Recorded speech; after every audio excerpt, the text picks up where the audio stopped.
2005 کو 8 فروری کو اسلام آباد میں اپنے خالق حقیقی سے جا ملے، اور 4-5 دن پہلے لیلا جب میں نے لاہور سے چھوڑنے آیا تھا، وہیں انہوں نے کہا کہ میں یہاں ایک آستانہ بنا رہا ہوں، اب بناؤں گا، دیکھوں گا کون کون ملنے آتا ہے، کون کون لاہور سے سیدھا اسلام آباد یا اسلام آباد سے سیدھا لاہور چلا جاتا ہے، اور کون کون بابے کو سلوٹ مارنے آتا ہے۔ کسی بھی بزرگ کے دربار پہ آپ تعظیم لے کے جاتے ہیں، خراج تحسین پیش کرنے جاتے ہیں، جو بھی اس کی خدمات ہیں اس کا تو اپنے اللہ سے تعلق ہوتا ہے،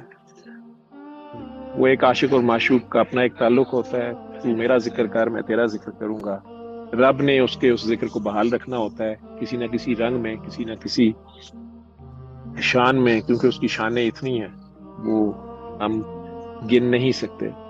کسی ایک بھی، جیسے رحمانیت ہی اس کی صفت ہے، ہم اس رحمانیت کو بھی نہیں جان سکتے۔